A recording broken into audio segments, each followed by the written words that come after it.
Bima TV ವೀಕ್ಷಕರಿಗೆ ಹಾರ್ದಿಕ ಸ್ವಾಗತ. ಭೀಮಾ ಟಿವಿ ಇದು ಜನಪರ ಧ್ವನಿ.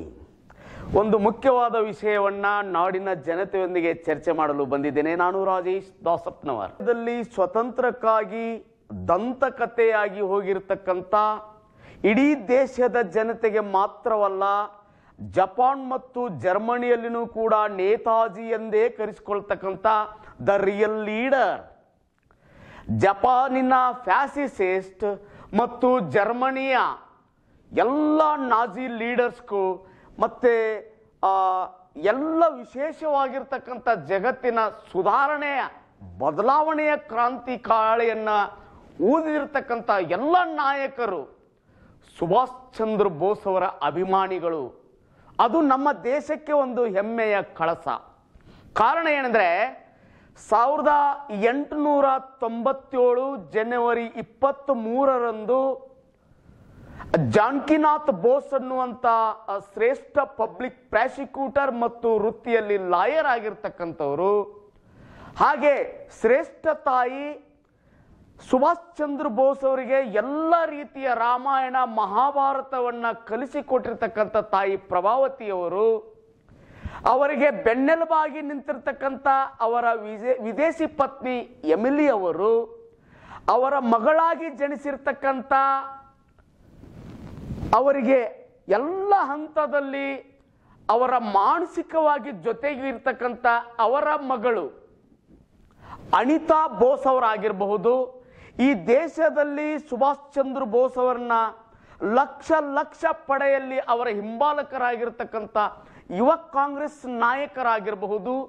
ಎಲ್ಲರೂ ಕೂಡ ಇವತ್ತಿನೂ ಕೂಡ ಸುಭಾಷ್ ಚಂದ್ರ ಬೋಸ್ ಅಂದ್ರೆ ನಮ್ಮ ದೇಶದಲ್ಲಿ ಹುಟ್ಟಿರ್ತಕ್ಕಂಥ ಸಿಂಹದ ಮರಿ, ಬ್ರಿಟಿಷರಿಗೆ ಸಿಂಹ ಸ್ವಪ್ನವಾಗಿರ್ತಕ್ಕಂಥ ದೇಶದ ಹೆಮ್ಮೆಯ ಪುತ್ರ, ದೇಶಪುತ್ರ, ಅಪ್ಪಟ ದೇಶ ಪ್ರೇಮಿ. ಫಿಲಾಸಫಿಯನ್ನ ತನ್ನ ಪದವಿಯಲ್ಲಿ ಫಿಲಾಸಫಿಯನ್ನ ಓದಿರ್ತಕ್ಕಂಥ ಸುಭಾಷ್ ಚಂದ್ರ ಬೋಸ್ ಅವರು ಇವತ್ತಿನ ಒಡಿಸ್ಸಾ ರಾಜ್ಯದ ಕ್ಯಾಲಿಕಟ್ನಲ್ಲಿ ಜನನ ಆಗ್ತಾರೆ ಜನವರಿ 23, 1897ರಲ್ಲಿ. 9 ಜನ ಮಕ್ಕಳಲ್ಲಿ 6ನೆಯ ಗಂಡು ಮಗುವಾಗಿ 9ನೆಯ ಮಗುವಾಗಿ ಜನನ ಆಗಿರ್ತಕ್ಕಂಥ ಸುಭಾಷ್ ಚಂದ್ರ ಬೋಸ್ ಅವರ ಫ್ಯಾಮಿಲಿ ಬಹಳ ದೊಡ್ಡದಾಗಿರ್ತಕ್ಕಂಥ ಒಂದು ಜಾಯಿಂಟ್ ಫ್ಯಾಮಿಲಿ, ಕೂಡು ಕುಟುಂಬ. ಅಂತ ಕುಟುಂಬದಲ್ಲಿ ಜನನವಾಗಿರ್ತಕ್ಕಂಥ ಸುಭಾಷ್ ಚಂದ್ರ ಬೋಸ್ ಅವರು ಗುಣಮಟ್ಟದ ವಿದ್ಯಾಭ್ಯಾಸವನ್ನ ಪಡೀತಾರೆ. ತಮ್ಮ ಬಾಲ್ಯದಲ್ಲಿ ಇಂಗ್ಲಿಷ್ ಲಿಟ್ರೇಚರ್ ಅನ್ನ ಓದಿಕೊಂಡಿರ್ತಕ್ಕಂಥ ಜಾನಕಿನಾಥ್ ಬೋಸ್ ಅವರು ವಿಲಿಯಂ ಶೇಕ್ಸ್ಪಿಯರ್ ಆಗಿರಬಹುದು, ಡಿಕನ್ಸನ್ ಆಗಿರಬಹುದು, ಮಿಲ್ಟನ್ ಆಗಿರಬಹುದು, ಹೀಗೆ ಶ್ರೇಷ್ಠ ಸಾಹಿತಿಗಳ ಸಾಹಿತ್ಯವನ್ನ ಓದಿಕೊಂಡು ಪ್ರಭಾವಿತರಾಗಿರ್ತಕ್ಕಂಥ ಜಾನಕಿನಾಥ್ ಬೋಸ್ ಅವರು ನನ್ನ ಮಗ ಸುಭಾಷ್ ಚಂದ್ರ ಬೋಸ್ ಅವರಿಗೂ ಕೂಡ ಗುಣಮಟ್ಟದ ಶಿಕ್ಷಣ ಸಿಗಲೇಬೇಕು ಎನ್ನುವ ಒಂದು ಕನಸನ್ನ ಹೊಂದಿರ್ತಾರೆ. ಹಾಗೆ ಪ್ರೆಸಿಡೆನ್ಸಿ ಕಾಲೇಜಿನಲ್ಲಿ ಆ ಪದವಿಯನ್ನ ಪಡೀತಾರೆ. ತಮ್ಮ ಬೋರ್ಡ್ ಎಕ್ಸಾಮಿನೇಷನ್ ಅಲ್ಲಿ, ಮೆಟ್ರಿಕ್ಯುಲೇಷನ್ ಬೋರ್ಡ್ ಎಕ್ಸಾಮಿನೇಷನ್ ಅಲ್ಲಿ ವೆಸ್ಟ್ ಬೆಂಗಾಲ್ ಪ್ರಾಂತ್ಯದ ಒಡಿಸ್ಸಾ ಬೋರ್ಡಿನ ಪರೀಕ್ಷೆಯಲ್ಲಿ ವೆಸ್ಟ್ ಬೆಂಗಾಲ್ ಪ್ರಾಂತ್ಯಕ್ಕೆ 2ನೇಯವರಾಗಿ ಟಾಪ್ ರ್ಯಾಂಕ್ ನಲ್ಲಿ ಪಾಸ್ ಆಗ್ತಾರೆ. ಆ ಮರ್ಕ್ಯುರಿಕ್ ಅಂಡ್ ಡೈನಮಿಕ್ ಯುವಕರಾಗಿರ್ತಕ್ಕಂಥ ನಮ್ಮ ಸುಭಾಷ್ ಚಂದ್ರ ಬೋಸ್ ಅವರು ನ್ಯಾಷನಲಿಸಂ, ರಾಷ್ಟ್ರೀಯತೆಗೆ ಪ್ರಭಾವಿತರಾಗಿರ್ತಕ್ಕಂಥ ಸುಭಾಷ್ ಚಂದ್ರ ಬೋಸ್ ಅವರು ಬ್ರಿಟಿಷ್ ಕಾಲೇಜಿನಲ್ಲಿನೂ ಕೂಡ ಅಭ್ಯಾಸವನ್ನ ಮಾಡ್ತಾರೆ. ಕಲ್ಕತ್ತಾದಲ್ಲಿರ್ತಕ್ಕಂಥ ಗುಣಮಟ್ಟದ ಶಿಕ್ಷಣವನ್ನ ಕೊಡಲು ತನ್ನದೇ ಆದಂಥ ಹೆಸರನ್ನಿಟ್ಟುಕೊಂಡಿರ್ತಕ್ಕಂಥ, ಬ್ರ್ಯಾಂಡ್ ನೇಮ್ ಇಟ್ಟುಕೊಂಡಿರ್ತಕ್ಕಂಥ ಕಾಲೇಜುಗಳಲ್ಲಿ ಫಿಲಾಸಫಿಯನ್ನ ಪಡೀತಾರೆ. ಹಾಗೆ ಕ್ಯಾಂಬ್ರಿಡ್ಜ್ ವಿಶ್ವವಿದ್ಯಾನಿಲಯದಲ್ಲಿನೂ ಕೂಡ ಆ ಹೆಲ್ತ್ ಸೈನ್ಸ್ ಅಂಡ್ ಮೆಂಟಲ್ ಸೈನ್ಸ್ನಲ್ಲಿನೂ ಕೂಡ ವಿದ್ಯಾಭ್ಯಾಸ ಮಾಡ್ತಾರೆ. ತಂದೆ ತಾಯಿಯ ಆಸೆಯ ಮೇರೆಗೆ, ಅವರ ಒತ್ತಾಯದ ಮೇರೆಗೆ ಇಂಡಿಯನ್ ಸಿವಿಲ್ ಸರ್ವಿಸ್ ಅನ್ನ 4ನೇ ರ್ಯಾಂಕ್ ನಲ್ಲಿ ಪಾಸ್ ಆಗ್ತಾರೆ ನಮ್ಮ ದೇಶದ ಹೆಮ್ಮೆಯ ಪುತ್ರ ಸುಭಾಷ್ ಚಂದ್ರ ಬೋಸ್ ಅವರು. ಸುಭಾಷ್ ಚಂದ್ರ ಬೋಸ್ ಅವರು ನೇತಾಜಿ ಅಂತ ಬರ್ಲಿನ್ ನಲ್ಲಿನೂ ಕೂಡ ಹೆಸರು ಪಡಿತಾರೆ. ಇಂಡಿಯನ್ ನ್ಯಾಷನಲ್ ಆರ್ಮಿಯನ್ನ ಸ್ವತಂತ್ರವಾಗಿ ಕಟ್ತಾರೆ. ಜಪಾನ್ ಮತ್ತು ಬ್ರಿಟಿಷರ ಮಧ್ಯೆ ನಡೆದಕ್ಕಂತ ಎರಡನೇ ಮಹಾಯುದ್ಧದಲ್ಲಿ ಸೆರೆಯಾಳಾಗಿರ್ತಕ್ಕಂಥ ಬ್ರಿಟಿಷ್ ಸೇನೆಯಲ್ಲಿ ಸೇವೆ ಸಲ್ಲಿಸ್ತಕ್ಕಂಥ ಭಾರತೀಯ ಮುಗ್ಧ ಸೈನಿಕರನ್ನ ಒಳಗೊಂಡು 3000 ಸೈನಿಕರನ್ನ ಒಳಗೊಂಡು ಬರ್ಲಿನ್ನಿನ ಸಪೋರ್ಟ್ ಅನ್ನ ತೆಗೆದುಕೊಂಡು ಅಡಾಲ್ಫ್ ಹಿಟ್ಲರ್ ಅನ್ನ ಸಪೋರ್ಟ್ ಅನ್ನ ತೆಗೆದುಕೊಂಡು ಜರ್ಮನಿಯ ಫ್ಯಾಸಿಸ್ಟ್ನವರ ಬೆಂಬಲದೊಂದಿಗೆ ಬಲಿಷ್ಠವಾದ ಒಂದು ಆರ್ಮಿಯನ್ನ ಕಟ್ತಾರೆ ನಮ್ಮ ದೇಶದ ಹೆಮ್ಮೆಯ ಪುತ್ರ. ಜಾವಾ ಮತ್ತು ಸುಮತ್ರದ ಮೂಲಕ ಜಪಾನಿನ ಸಬ್ಮರಿನ್ ಮೂಲಕ ಅಂಡಮಾನ್ ನಿಕೋಬಾರ್ಗೆ ಬಂದಿಳಿತಾರೆ. ಅಂಡಮಾನ್ ನಿಕೋಬಾರದ ಮೂಲಕ ಭಾರತದಲ್ಲಿರ್ತಕ್ಕಂಥ ಬ್ರಿಟಿಷ್ ಸೈನ್ಯದ ವಿರುದ್ಧ ಹೋರಾಟ ಮಾಡ್ತಾರೆ. ಯಾವುದೇ ಪರಿಸ್ಥಿತಿಯಲ್ಲಿ ಭಾರತ ಮಾತೆಯನ್ನ ಎರಡನೇ ಮಹಾಯುದ್ಧದ ಅಂತ್ಯದ ವೇಳೆಗೆ ಅವರ ಸಂಕೋಲೆಯಿಂದ ಬ್ರಿಟಿಷ್ ದಾಸ್ಯದಿಂದ ಇಡೀ ದೇಶವನ್ನ ಮುಕ್ತಗೊಳಿಸಬೇಕು ಅನ್ನುವಂಥ ಹಠ ಮತ್ತು ಛಲವನ್ನ ಇಟ್ಟುಕೊಂಡಿರ್ತಕ್ಕಂಥ ನಮ್ಮ ದೇಶದ ಆ legendary great personality evergreen leader of India Netaji ಅವರು ತಮ್ಮದೇ ಆದಂಥ ವ್ಯೂಹಗಳನ್ನು ರಚನೆ ಮಾಡಿ ಅಟ್ಯಾಕ್ ಮಾಡ್ತಾರೆ, ದಾಳಿ ಮಾಡ್ತಾರೆ ಬ್ರಿಟಿಷರ ಮೇಲೆ, ಭಾರತದಲ್ಲಿರ್ತಕ್ಕಂಥ ಬ್ರಿಟಿಷರ ಮೇಲೆ.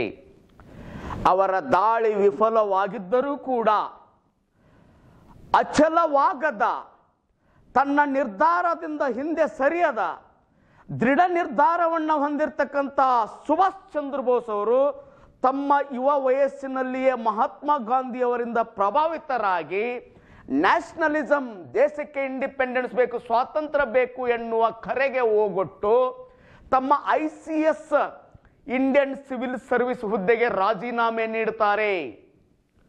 1919ರಲ್ಲಿ ಇಂಗ್ಲೆಂಡಿಗೆ ತೆರಳಿ ಇಂಗ್ಲೆಂಡಿನ ಕ್ಯಾಂಬ್ರಿಡ್ಜ್ನಲ್ಲಿನೂ ಕೂಡ ಅಭ್ಯಾಸ ಮಾಡಿರ್ತಕ್ಕಂಥ ಸುಭಾಷ್ ಚಂದ್ರ ಬೋಸ್ ಅವರು ದೇಶಕ್ಕೆ ಏನಾದರೂ ಮಾಡಿ ವಿಶೇಷವನ್ನ ಕೊಡುಗೆಯನ್ನು ಕೊಡಲೇಬೇಕು ಎಂದಿರ್ತಕ್ಕಂಥ ತನ್ನ ರಕ್ತದ ಕಣಗಳಲ್ಲಿನೂ ಕೂಡ ದೇಶಭಕ್ತಿಯನ್ನು ಹೊಂದಿರತಕ್ಕಂಥ ದೇಶದ ಪುತ್ರ ಸುಭಾಷ್ ಚಂದ್ರ ಬೋಸ್ ಅವರು 1921ರಲ್ಲಿ ತನ್ನ ICSನ ತರಬೇತಿಯನ್ನ ಮೊಟಕುಗೊಳಿಸಿ ಭಾರತಕ್ಕೆ ಬಂದಂತ ತಿರುಗಿ ಬಂದಿರತಕ್ಕಂಥ ಭಾರತದ ಹೆಮ್ಮೆಯ ಪುತ್ರ ಸುಭಾಷ್ ಚಂದ್ರ ಬೋಸ್ ಅವರು ಕಾಂಗ್ರೆಸ್ಸಿನೊಂದಿಗೆ ಅವಧಿಗೆ ಆಯ್ಕೆಯಾಗ್ತಾರೆ.